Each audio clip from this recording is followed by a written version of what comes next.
Assalamualaikum warahmatullahi wabarakatuh.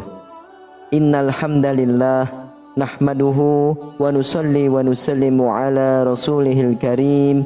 Ashhadu an la ilaha illallah wa ashhadu anna Muhammadan abduhu wa rasuluh. Allahumma salli ala sayyidina Muhammad wa ala ali sayyidina Muhammad. Amma ba'd. Alhamdulillah sahabat beriman, jika video ini muncul di berandamu, ini adalah petunjuk dari Allah kepadamu. Setidaknya sempatkanlah menulis sholawat kepada Nabi Muhammad SAW di kolom komentar. Insya Allah bisa menjadi bukti kecintaan kita untuk mendapatkan syafaat kelak di akhirat. Amin, Allahumma amin. Sahabat beriman yang dirahmati oleh Allah Subhanahu wa Ta'ala, mengerjakan sholat 5 waktu adalah kewajiban yang tidak boleh ditinggalkan oleh umat muslim. Sholat juga merupakan tiang agama dan menjadi amal yang pertama kali akan dihisab di hari kiamat kelak. Dari Abu Hurairah radhiyallahu anhu berkata, Rasulullah SAW bersabda, sesungguhnya amal yang pertama kali dihisab pada seorang hamba pada hari kiamat adalah sholatnya. Maka jika sholatnya baik, sungguh ia telah beruntung dan berhasil, dan jika sholatnya rusak, sungguh ia telah gagal dan rugi. Jika berkurang sedikit sholat wajibnya, maka Allah Ta'ala berfirman, lihatlah apakah hambaku memiliki sholat sunnah, maka sempurnakanlah apa yang kurang dari sholat wajibnya, kemudian begitu pula dengan seluruh amalnya. Hadis riwayat Imam Tirmidzi. Ibadah sholat yang kita kerjakan haruslah sesuai dengan ajaran yang dicontohkan oleh Nabi Muhammad SAW, dari mulai bacaan hingga gerakannya. Karena sholat yang tidak sesuai dengan apa yang dicontohkan Nabi, maka akan ditolak dan tidak diterima oleh Allah Subhanahu wa Ta'ala. Selain itu, ada beberapa golongan orang yang tidak diterima sholatnya.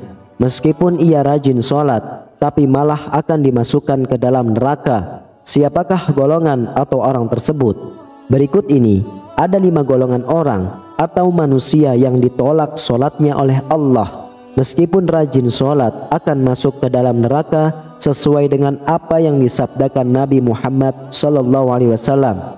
Yang pertama, orang yang sholat tapi percaya dukun. Golongan pertama yang rajin sholat tapi akan masuk neraka adalah mereka yang mempercayai dukun. Dukun adalah orang yang mengaku bahwa dirinya mengetahui perkara-perkara gaib atau yang tersembunyi. Rasulullah SAW bersabda, orang yang percaya kepada dukun, maka sholatnya tidak diterima selama 40 hari. Hadis riwayat Imam Muslim. Percaya kepada dukun termasuk ke dalam kategori dosa yang besar, karena musyrik dan menyekutukan Allah Subhanahu wa Ta'ala. Lalu yang kedua adalah sholat tapi sering berdusta. Berdusta merupakan salah satu dosa besar yang diancam akan disiksa dengan pedih di akhirat kelak.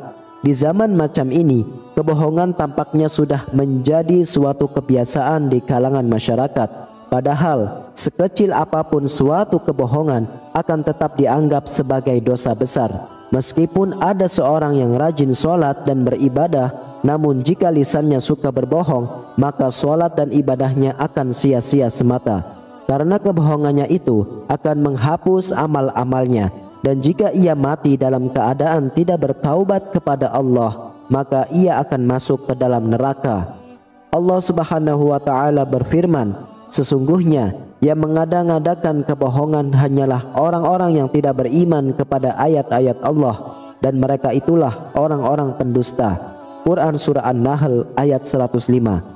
Lalu yang ketiga adalah sholat tapi minum minuman keras atau khamr. Hal ini tidak jarang kita jumpai di kalangan masyarakat. Bahkan tidak sedikit sekali orang yang memperkuat sholat namun suka minum minuman keras. Inilah akibatnya jika menganggap sholat sebagai suatu rutinitas semata, sehingga dalam melaksanakan sholatnya tidak dibarengi dengan hati yang ikhlas. Minum minuman keras merupakan segala jenis minuman yang memabukkan, dan minuman semacam ini sangat dilarang oleh agama Islam. Tidak sedikit orang yang sholat belum tentu dapat terhindar dari minuman keras atau khamr. Rasulullah SAW sendiri berkata, bahwa setiap minuman keras itu merupakan induk dari segala macam kejahatan. Bahkan Rasulullah SAW juga melarang setiap muslim untuk mendekati khamar, apalagi meminumnya, baik sedikit ataupun banyak. Khamar merupakan barang haram yang tidak boleh diminum oleh orang yang beragama Islam. Rasulullah SAW juga melaknat orang-orang yang berhubungan dengan minuman khamar. Untuk itu, sebagai umat Islam wajib hukumnya untuk menghindari khamar dan menjauhinya, dan segera mungkin bertaubat jika pernah meminumnya. Rasulullah SAW bersabda, barang siapa meminum khamar, tentu Allah memberi minuman kepadanya dari air panas neraka jahanam. Hadis riwayat Al-Bazzar. Lalu yang keempat adalah solat tapi sering menggunjing kejelekan orang lain. Allah Subhanahu wa taala berfirman, apakah yang memasukkan Anda ke dalam syaqar atau neraka? Mereka menjawab, kami dahulu tidak termasuk orang-orang yang mengerjakan solat, dan kami tidak pula memberi makan orang miskin, dan kami membicarakan yang batil bersama orang-orang yang membicarakannya, dan kami mendustakan hari pembalasan hingga datang kepada kami kematian. Maka tidak ada lagi bagi mereka sepakat dari orang-orang yang membagikan syafaat Quran. Quran Surah Al-Mudaththir ayat 42-48. Dalam ayat tersebut, salah satu penyebab orang masuk neraka merupakan karena suka membicarakan keburukan orang lain. Orang yang mendirikan solat namun suka membicarakan kejelekan orang lain, maka ia akan ditempatkan di dalam neraka syaqar. Allah Subhanahu wa taala berfirman, hai orang-orang yang beriman, jauhilah kebanyakan berburuk sangka. Berburuk sangka itu dosa, dan janganlah mencari-cari keburukan orang lain, dan janganlah menggunjing satu sama lain. Adakah seseorang di antara kamu yang suka memakan daging saudaranya yang sudah mati? Maka tentulah kamu akan merasa jijik kepadanya, dan bertakwalah kepada Allah. Sesungguhnya Allah Maha Penerima Taubat lagi Maha Penyayang.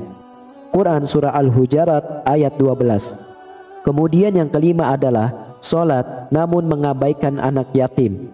Orang-orang yang solat namun mengabaikan anak yatim merupakan termasuk dalam golongan orang-orang yang mendustakan agama. Hal ini sudah jelas diterangkan dalam Quran, yaitu surah Al-Ma'un.